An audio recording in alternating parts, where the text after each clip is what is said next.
Hola, ¿qué tal? Bienvenidos. Nueva semana en el Grupo Multimedia de Comunicación La Cerca, nuevo lunes que iniciamos aquí pues con muchas ganas de hablar de un ámbito fundamental, estratégico para toda comunidad, como es el educativo. Vamos a hablar de ello, de educación, de qué se ha perdido en este ámbito en los últimos años en Castilla-La Mancha, de qué se está intentando recuperar y sobre todo de cuáles son las pautas, los caminos, los indicativos para ir retomando aquello que aseguran sus protagonistas se ha ido perdiendo y es urgente, necesario, imprescindible recuperar para que tengamos un futuro pues de progreso y de desarrollo como quiere cualquier comunidad autónoma y como por supuesto también quiere Castilla-La Mancha. Vamos a hablar de todo ello con nuestro protagonista de esta tarde en los encuentros digitales de La Cerca, Martín Navarro, presidente de AMPE Albacete, Sindicato Independiente de Maestros y Profesores de la Enseñanza Pública. Bienvenido. Eso es. Bien, muchas gracias por la invitación y muchas gracias también por darnos la posibilidad de darle a conocer a la sociedad castellano-manchega cómo está ahora mismo la situación en el ámbito educativo de la enseñanza pública no universitaria, que es el que yo represento. Hemos hablado antes de iniciar brevemente sobre todo lo que ha pasado a lo largo de estos últimos años. Yo le contaba pues cómo antes sí que nos encontrábamos mucho más en las calles, reivindicando en movimientos, en concentraciones, manifestaciones que un poco ponían en la luz pública lo que estaba sucediendo, lo que era una incipiente ya pérdida de derechos en el sector educativo especialmente, y esa sensación de cómo han ido pasando cosas pero a la vez no ha ido pasando nada. Si me tuviese que explicar cuál es ahora mismo la situación del ámbito educativo en nuestra región, después de todo lo que ha pasado recientemente, pero en este punto en el que parece que al menos hay ganas o deseos de que la cosa empiece a cambiar, ¿cuál sería su definición del momento? Pues a día de hoy tenemos que hablar que se ha producido lo que viene siendo una consolidación de los recortes que veníamos arrastrando. No hemos encontrado grandes mejoras en el ámbito educativo. También es cierto que hemos ido negociando previamente un acuerdo en Mesa General de Empleados Públicos que ha ido retrasando la apertura de la negociación en las mesas sectoriales, pero lo que muestra que es la foto de la situación educativa de los centros públicos, que son las plantillas muestran una foto idéntica a la que llegábamos del curso pasado. Se mantienen las amortizaciones del profesorado, que ascendía con los recortes del anterior gobierno a unas 668 plazas de profesores de enseñanzas medias, y en el cuerpo de maestros nos encontrábamos con cerca de 450 maestros suprimidos, desplazados o provisionales pendientes de obtener un destino. Eso a día de hoy se mantiene, se ha consolidado. Nosotros, nuestra intención como sindicato mayoritario de enseñanza pública es conseguir el compromiso, un acuerdo que realmente era el compromiso de gobierno que tenía el actual en funciones en Castilla-La Mancha, que plasme negro sobre blanco un acuerdo de recuperación de plantilla que a su vez va a repercutir pues, en una mejor atención educativa. Estamos hablando de reducción de ratios, que lógicamente genera más profesorado y una atención más individualizada a los alumnos, la recuperación de apoyos, de dobles, refuerzos, que realmente es lo que va a dar una calidad en la enseñanza pública. Ha mencionado que el retraso que se produjo en esa negociación en la Mesa General ha dilatado también la apertura de la propia mesa sectorial. Finalmente se llegaba a un acuerdo en el que no estaban todos los sindicatos presentes suscribiéndolo, pero sí buena parte de los que existen en los diferentes ámbitos. En líneas generales, ¿cuál es la visión de AMPE sobre ese acuerdo que se cerró? El acuerdo, lógicamente, nosotros como sindicatos siempre esperamos recuperar cuanto antes lo que a golpe de decretazo se nos quitó en 4 años. Entendemos que todo tiene que llevar una negociación y tiene que traer un calendario, y de ahí que también el retraso se haya producido por nuestras exigencias y nuestras demandas. No nos conformamos con el primer borrador que se nos presentó.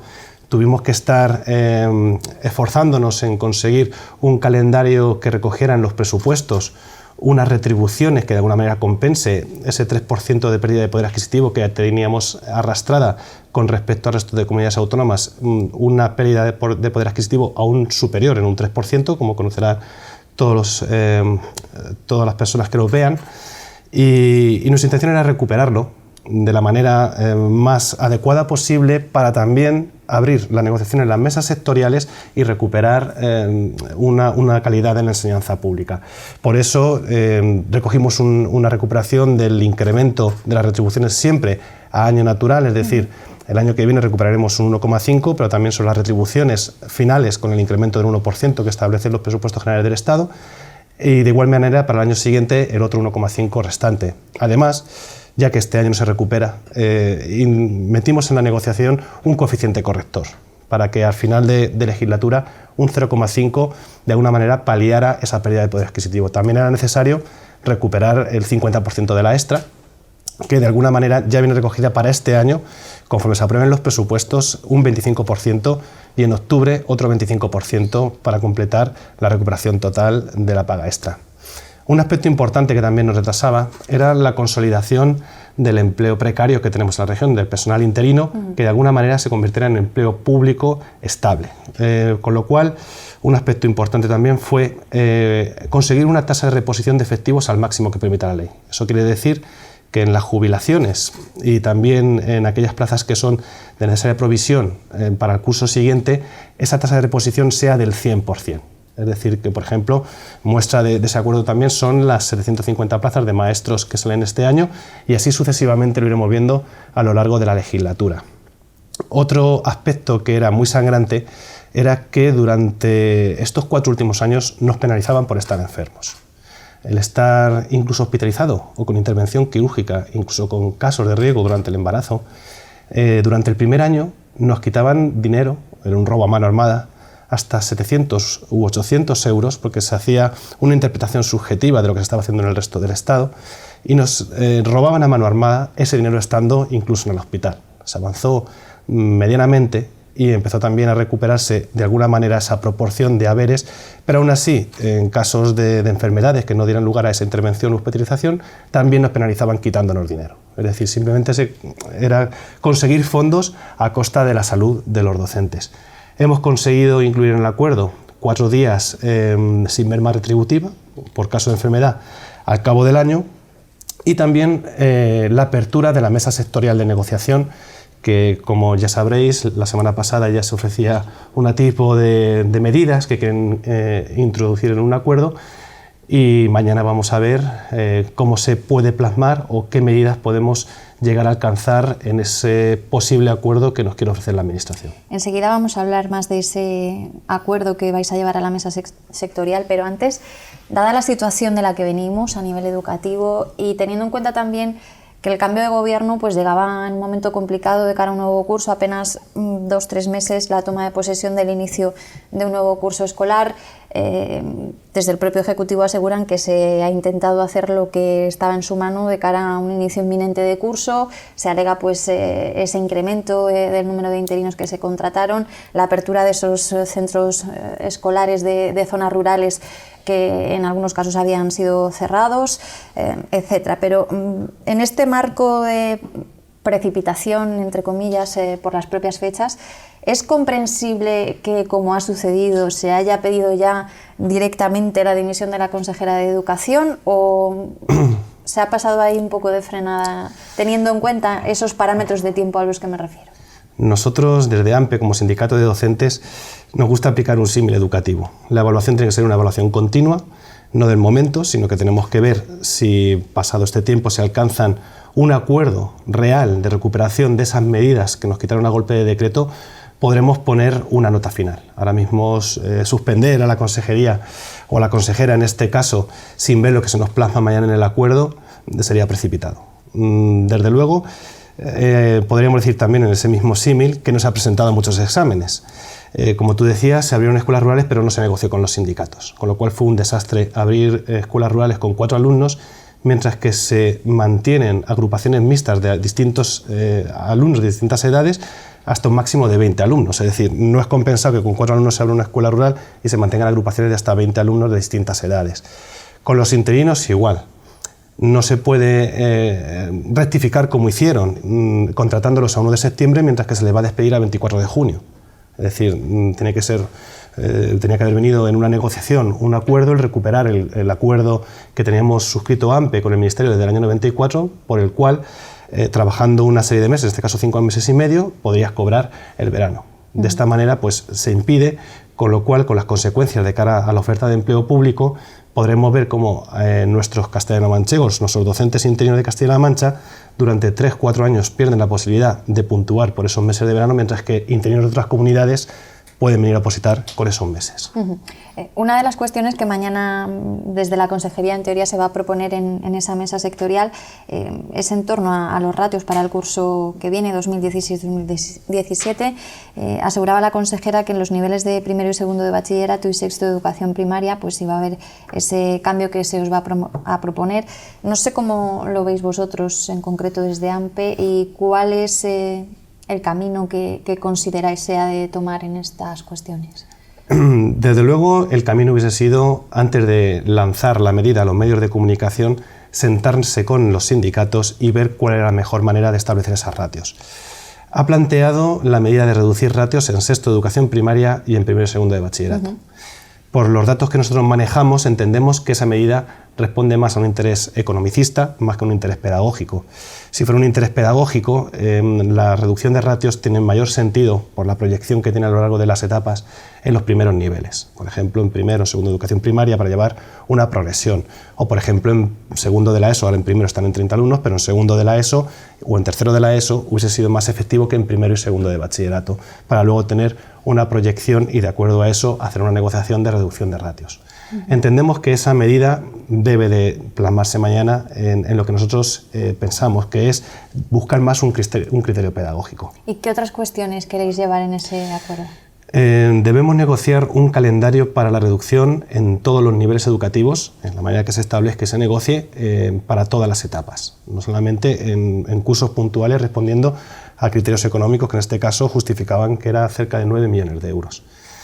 También tenemos que ir a una reducción del horario lectivo. Con una reducción del horario lectivo no significa que se reduzca horario general, sino que pasa a ser horario complementario, que sirve también pues, para la coordinación entre los equipos, puede ser también para realizar actividades complementarias, puede ser también para la atención a padres, preparación de material.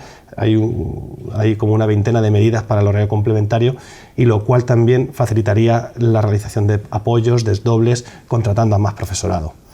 Otra medida sería la recuperación de los apoyos de infantil. Aquí en Castilla-La Mancha, Cospedal de un plumazo suprimió 816 puestos de maestros de educación infantil.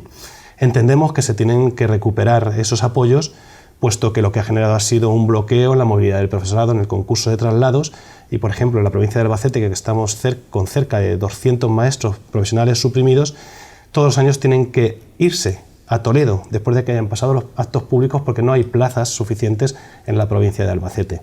Con el personal interino se tiene que articular de alguna manera que se vuelva a recuperar el contrato de verano, puesto que ya que están trabajando a lo largo del año con los 5 meses y medio que nosotros teníamos en el acuerdo que te comentaba anteriormente, puedan administrativamente y económicamente se les reconozca ese cobro del verano.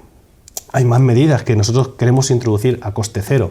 Por ejemplo, se nos está pidiendo a gritos o forzosamente que nos adentremos en el tema del plurilingüismo. ¿De qué manera?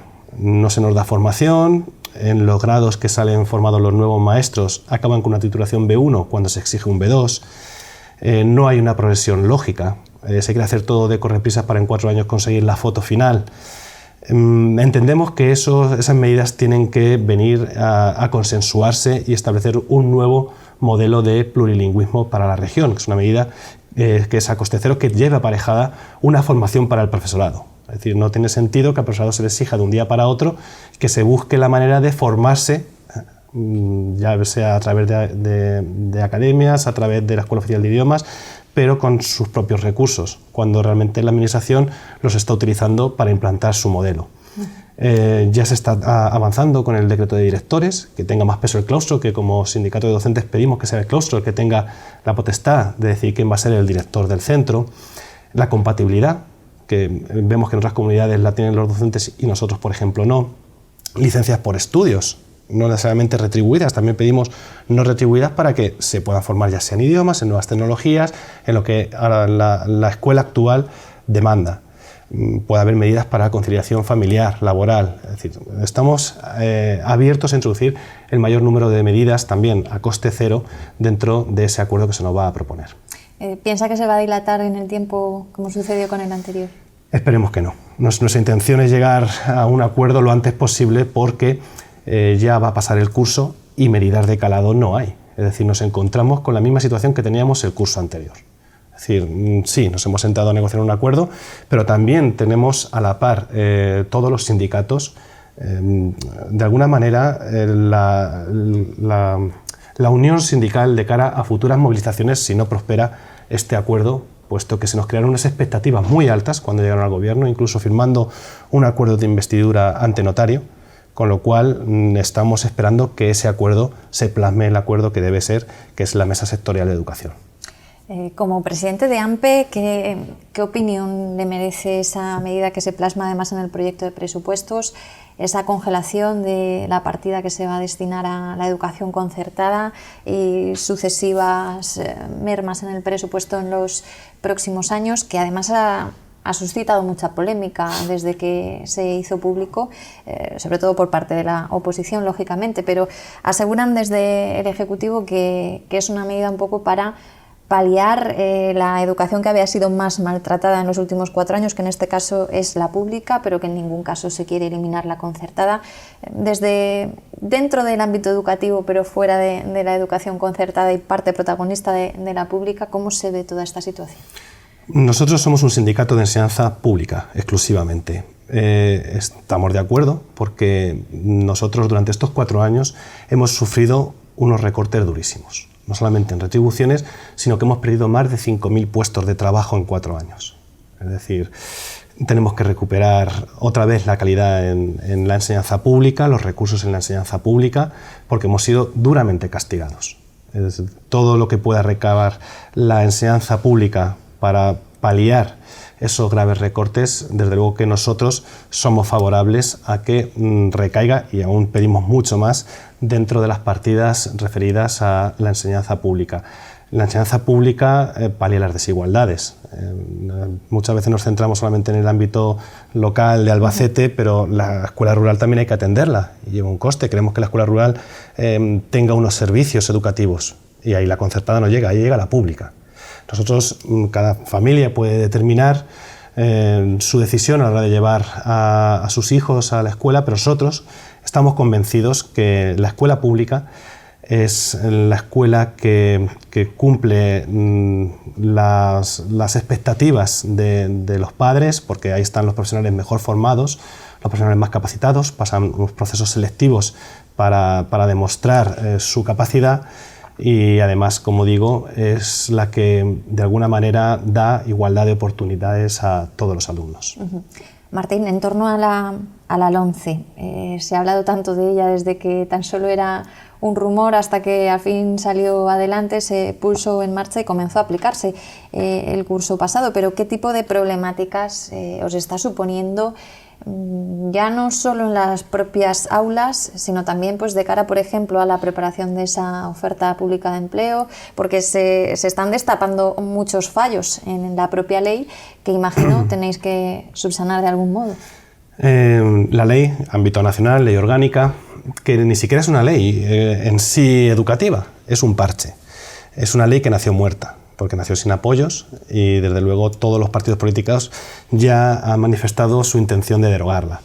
Modificaba la LOE de manera parcial. La LOMCE es un artículo único que modifica parcialmente más de un centenar de artículos de la Ley Orgánica Educativa, de la LOE, con lo cual los docentes han visto desde el principio cómo iba a ser otra ley más, la 7ª Ley Educativa de la Democracia. Están cansados cada cambio de gobierno de tener que adaptar sus metodologías, su puesta en práctica, sus programaciones didácticas, proyectos educativos conforme al gobierno que esté legislando. Eso es un grave error. Nosotros somos partidarios, como siempre lo hemos hecho, de abogar por un pacto educativo, un pacto de mínimos, que haya una serie de artículos que sean inamovibles y que por lo menos duren una generación. Eso es garantía de éxito educativo. No cambiar cada X tiempo cuando los alumnos no saben lo que va a acontecerle cuando terminen su educación secundaria obligatoria, los propios docentes sepan que con el cambio de gobierno, ahora mismo se está viendo los problemas que hay con la investidura y que todos son partidarios de modificar la LOMCE, se está programando en base a la LOMCE de cara al curso siguiente. Fíjate qué descabellado que para las oposiciones que van a salir ahora, los opositores están estudiando un temario LOCSE del año 90 con las modificaciones que van incluyendo con la LOMCE que está en vigor para que el curso siguiente pueda haber un cambio de gobierno y que esta ley vaya otra vez al limbo y surja una nueva ley educativa, y así otra vez y otra vez hasta que no consigan llegar a un acuerdo, a un pacto por la educación. Coinciden todos, es verdad, en derogar, en hacer una ley de consenso verdadero entre toda la comunidad educativa, pero esto se ha dicho tantas veces, incluso con esta LOMCE se dijo que se había buscado el consenso y que se había hablado con todo el mundo, pero vosotros mismos aseguráis y demostráis que no ha sido así. Se habla tanto de esto que ¿consideras que puede llegar a ser verdad, de tanto escucharlo, pero nunca haberse llevado a la práctica? Parece ya casi una utopía. Parece una utopía, pero no es tan complicado. Consiste en no hacer una ley tan amplia como buscan con tanto articulado, sino buscar una serie de medidas estructurales sobre la carrera docente, sobre lo que es la evaluación, partidas económicas, es decir, hacer un articulado que sea inamovible, venga quien venga. Por ejemplo, las ratios. Es un aspecto que esté quien esté, se puede llegar a un consenso. Las ratios que deben establecerse en los niveles educativos.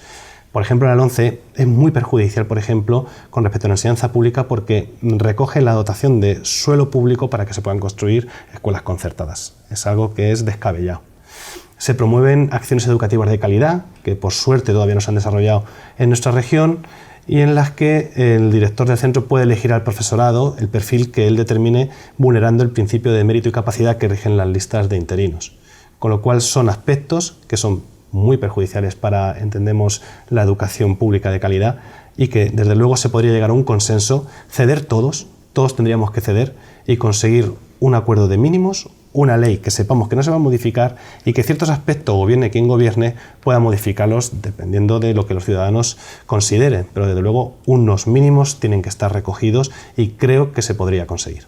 Martín, en AMPE estáis siempre muy dinámicos, activos, preparando muchas cosas, y por ejemplo hace muy poquitos días que habéis tenido esas jornadas que habéis organizado sobre acoso y ciberacoso escolar, las organizabais vosotros y participaba en ellas el juez de menores de Granada, don Emilio Calatayud, con una conferencia en la que hablaba de prevenir el acoso y ciberacoso escolar es cosa de todos. ¿Qué grandes conclusiones se sacaron en ese foro, que creo que fue todo un éxito, y cómo de alguna manera las podéis llevar también a esa mesa de mañana? Pues sí que es cierto que fue un éxito, hubo 230 inscritos en las jornadas, con lo cual está claro que es una demanda del personalado formarse sobre la prevención, porque no solamente lo ceñimos a la prevención, sino a la prevención, a la detección y a la actuación ante casos de acoso escolar y ciberacoso escolar. En Castilla-La Mancha tenemos la problemática que desde el año 2006 existía un protocolo de actuación entre maltrato entre iguales. Desde el 2006 al 2016 han aparecido las redes sociales, ha aparecido la mensajería móvil instantánea, que da una enorme publicidad y difusión a lo que antes podía quedarse en una anécdota en el patio del colegio, pero ahora trasciende de una manera que a los jóvenes, a los adolescentes, pues de alguna manera se ven sobreexpuestos, y esas situaciones son mucho más perjudiciales para luego lo que afecta en su rendimiento, en sus problemas personales, psicológicos, con lo cual entendíamos que había que dar un paso adelante, que ese protocolo se adapta a los nuevos tiempos. Hay una reunión que es a día de hoy del Observatorio de la Convivencia Regional, que se reabrió a propuesta de AMPE, para revisar, entre otros, el aspecto del protocolo de maltrato entre iguales. Entendemos que hay que poner los puntos sobre las íes. Dentro de ese protocolo de maltrato entre iguales, de las conclusiones que hemos sacado es que se debe de hablar de mobbing, de bullying o acoso o ciberacoso escolar, y que se recoja como tal.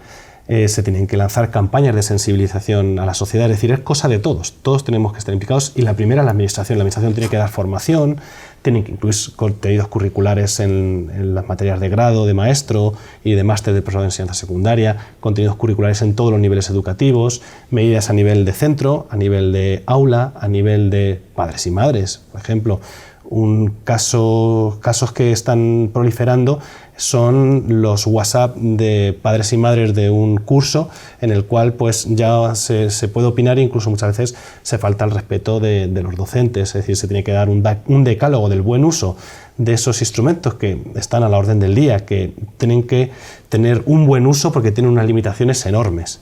Tienen unas aspiraciones de avance a los nuevos tiempos, las nuevas metodologías en las cuales pues, se debe articular una cierta protección y una cierta información sobre ese tema.